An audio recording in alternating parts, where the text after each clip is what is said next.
Around my neighborhood, there's a lot of fights and people get shot around there. It's the scariest feeling. I hate to admit it, but we had violence in our school. Like a few months ago, someone got stabbed at our school. Like freshmen though, when I was a freshman, we were bad, but we weren't that bad. They trying to kill each other down there. There have been 25 shootings within a quarter mile of where I work in 1 year.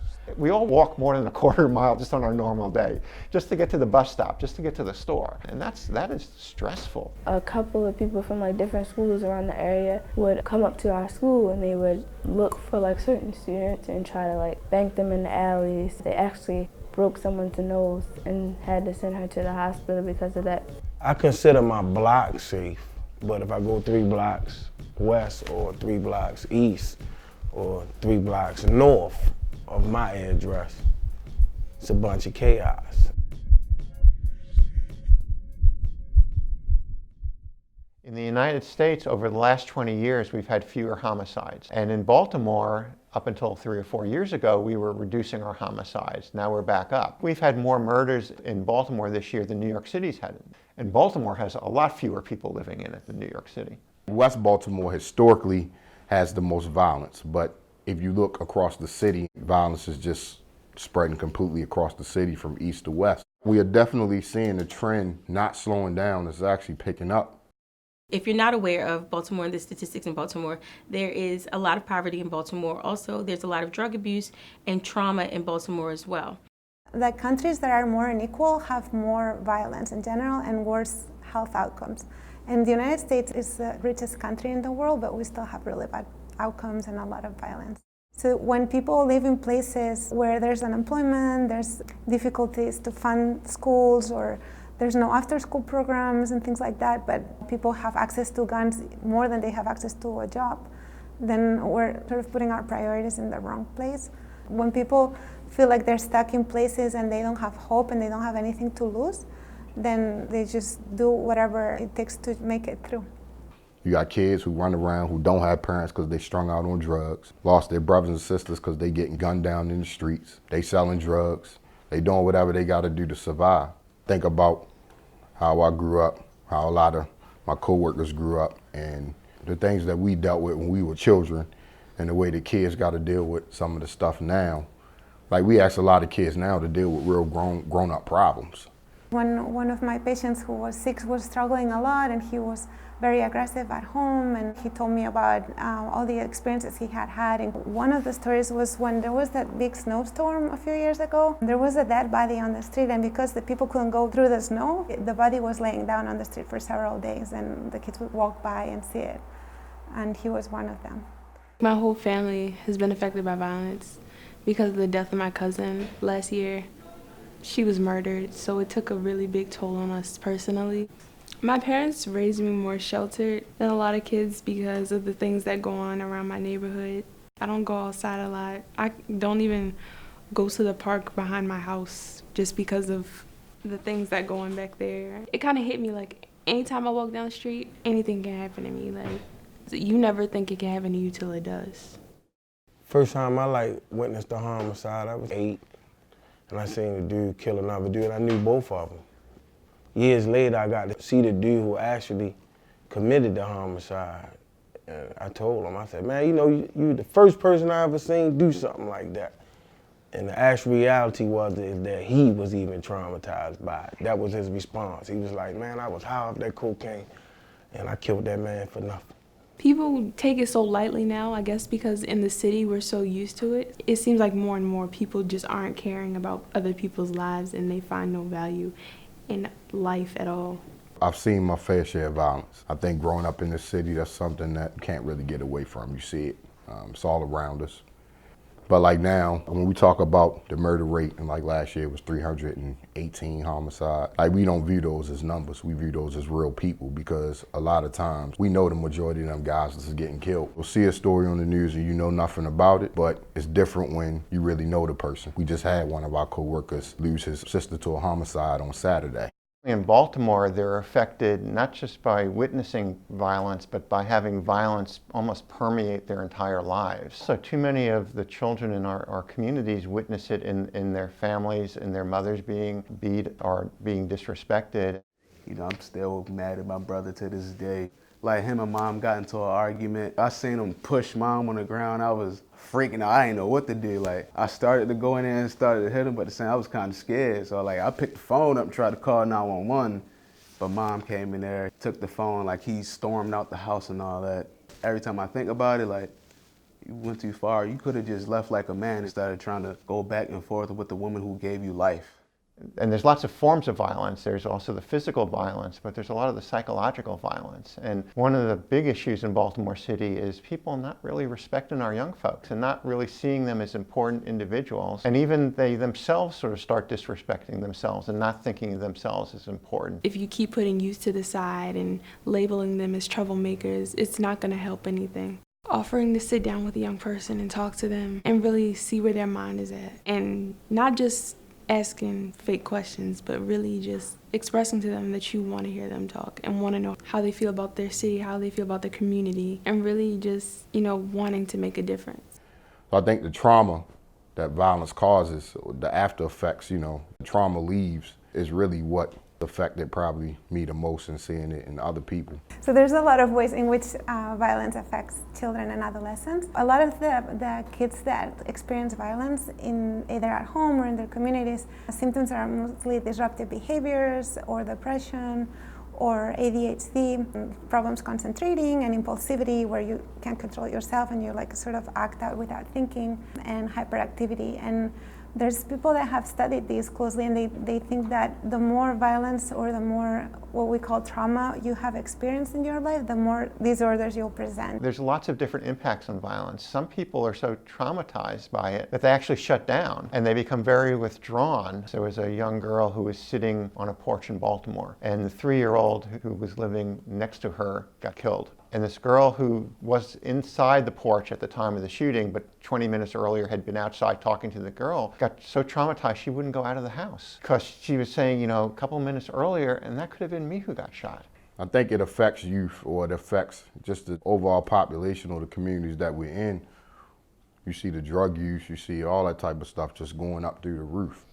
And we see kids younger and younger popping pills, and you only gonna pop pills for so long before you escalate. You know what I mean? You're gonna escalate to heroin, and then we see a drug epidemic.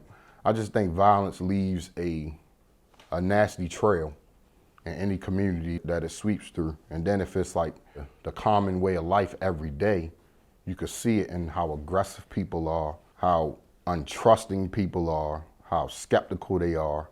It just affects kids in so many ways. Going to school, they're not focusing straight because they're thinking about the shooting that happened last night, or they worry about what's going to happen when they get home. When the interpersonal violence, it becomes a way of coping. It becomes a way of naturally dealing with problems. That if everybody deals with the problems by being violent, then people take that on as that's how I have to do it, because otherwise I'm going to become a victim. Or, you fall into all of those different kind of stereotypes about how you should respond, if somebody disrespect you or somebody takes something from you and stuff like that. I've been in plenty of fights and seen a fair share of fights. When I was younger, it used to give me an adrenaline rush. Like, I used to look forward to it almost, like there was something that you had to do to prove yourself. Now it's almost non-existent. People don't fight no more. Because if you beat somebody up, they're gonna go get a gun or a knife and come back and shoot or stab you. The way the scores are settled now is just not fair. Y'all fists against guns. Somebody definitely gonna lose. As far as violence, you have your little situations where as though it can get escalated, like you're walking in the hallway and like someone purposely bumps into you. Then that can kind of quickly turn into a escalated situation where it gets heated. People always, for whatever reason, have something to prove to somebody. Like the only person I have something to prove to is myself, really. So like nowadays, I normally try to talk it out or avoid the situation. I think sometimes we feel like that we have to be slaves to our own culture, and we don't have to be. That this is outside of the norm. That we're born to suffer, that you weren't born to kill each other and that things can be handled in a different way. But I think our youth have to see that there's a door, that there's opportunities, that there are other things besides your block, and that the world is bigger than that. And I think that when you realize how big the world actually is and your place in it and the change that you can affect, that it changes your mind as well and you see things in a different way. So I think those experiences, they've like taught me, and I understand that the behavior not all the time is directed towards everybody. Like the person could be just, reaching out or lashing out because they need some kind of attention or like a hug or something. I think that there are a lot of people who use violence because they don't know how to relate to people in other ways. They don't have a lot of experience talking to folks. There's too few people in our communities that are peacemakers, that can take two people who they may know well and sort of get them to talk to each other. Because a lot of the violence, many of the people who are shot and killed in Baltimore City are shot and killed by people they know. And part of the problem is people often resort to violence because that's how they deal with conflict. So we know what the clients are experiencing every day. And there have been times when our therapists have been in the home and there's been gunshots maybe 2 blocks over. And so our therapists are like, what is that? And the clients are like, oh, that's just 2 blocks over. That speaks to trauma. The fact that you can gauge a gunshot, that's no different than in Afghanistan or Iraq.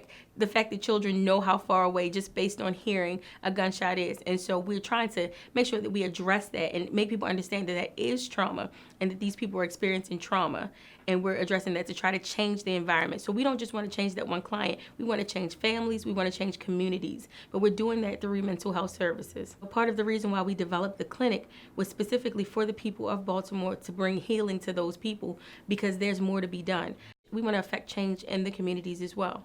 But the first way that you do that is by helping people to heal and helping people to understand that the response, the anger that they're feeling, the frustration that they're feeling is normal for the circumstances that they're experiencing. And so that's the first thing that we have to do, and that's our mission. I mean, we all heard the old saying about how it takes a village. It takes a village to raise a child, right? I think we got to get back to those type of things. I remember when I was younger, like if I did something wrong, the neighbor might go tell my grandmother or something like that, and whether she seen it or not, I'm still gonna get in trouble, right? It's different now, like people stay out of everybody's business, which is okay to a degree, but what I'm saying is like, we gotta step up and stop condoning a lot of the foolishness that we've been allowing to take place over the past, couple years, or the past decades. Yeah, we gotta get back to not condoning that type of stuff and really checking the little dudes, but check them with love. Check them and show them like, yo, that's not really how you're supposed to be handling it. I think it's about educating the community, educating people how to deal with each other, because that's what was lost. We lost communication, we lost love, we lost trust, we lost everything within our communities. And nobody's replacing any of these things. I think it really starts at home. If you can start training them at home, then they won't need to go out and really learn from someone else on the street. My parents taught me about the streets from where they grew up because their older siblings were in the street a lot. They took them into the street a lot. So from that situation as well as prior knowledge, I feel as though even though I was kind of sheltered, I still had that lesson in the streets without the actual streets teaching me. That wisdom needs to be traveled down from generation to generation. My parents gave me that wisdom, and my grandparents gave them that wisdom to give to me. Well, a positive thing in Baltimore is that there's a lot of people working on these issues. We've realized that a lot of our young people, a lot of our students are exposed to violence. Not necessarily every single day, but in a school, almost somebody in that school, and probably somebody in a classroom, has been exposed to violence. So there's a work now going on with restorative practices, trying to make the schools safer, more responsive.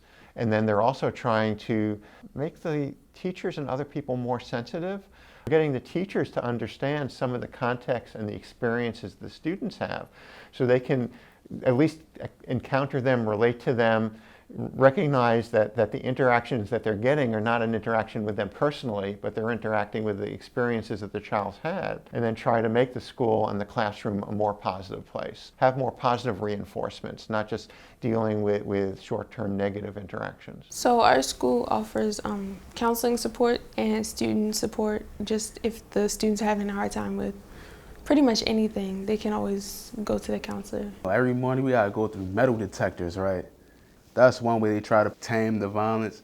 Another way they have like, I don't like an accountability center where like a conflict occurs between two students. They'll like take both of those students and sit them in a room with like a mediator, if you will, and like have them talk out their problems and why they were fighting and stuff like that. From the city health department, there's a youth prevention unit that also does work with different programs like Safe Streets. It basically was created by this physician. He realized that gun violence in the United States was sort of like an infectious disease, and it worked the same way. It spread the same way. It had the hotspots, and then the geography around the hotspots was also affected in the same way as an infectious disease. And the most interesting part of it, I think, is that it takes people from the community that know all the ins and outs of the community and then know what the culture is, and they're able to better understand how to stop the conflict or how to help with conflict resolution. So basically, Safe Streets is a public health approach to reducing homicides and shootings throughout Baltimore City. We mediate street level conflict before it turns into somebody getting shot or killed. Our biggest job, we sell hope.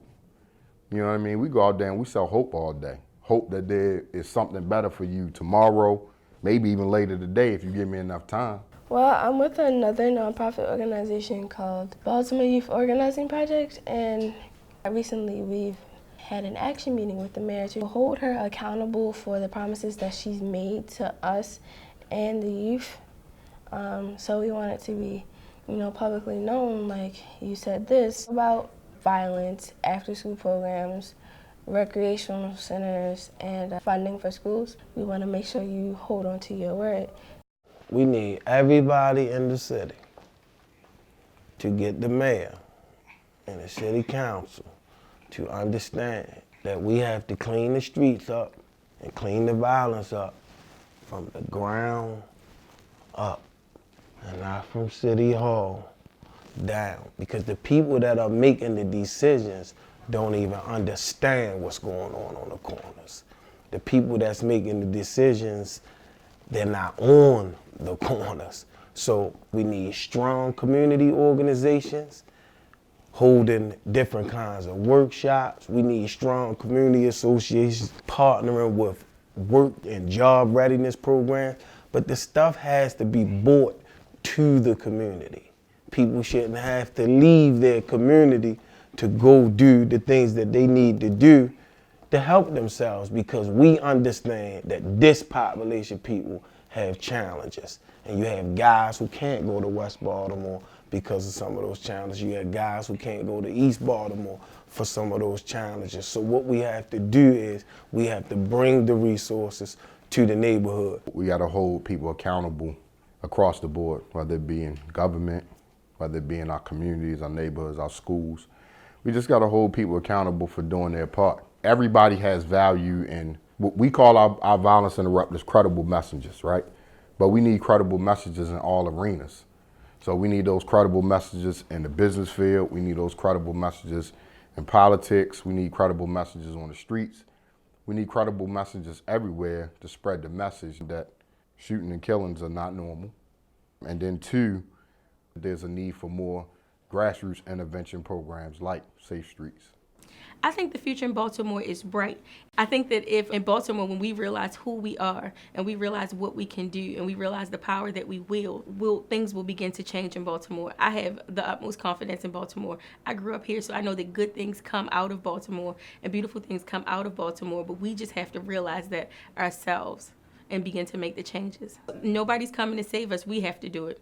I think what people have to do is try to be more loving and understanding. So once we start understanding what life is really about friendship and trust and honoring one another and having good relationships, understand that, all of us have been traumatized. Understand that all of us make bad decisions, and sometimes we say things to hurt other people. What we have to do is to love more. And I think if we love one another, we could do away with violence. Just value the people around you. Love everybody who is there for you. Don't take advantage of it. There's just too much hate in this city. I feel like it wouldn't be no problems in Baltimore if we had more me's on the street, really. Like more people to spread like positive energy and like, good vibes. It just needs some more love for real. I do believe that the youth has power to make a difference. The youth have to kind of get out of that closed mindset and start getting interested. And then after that, you'll learn some things and then want to, share it around. And then eventually, we can make it better. I know that I can make a change. I know that I am that voice for the voiceless.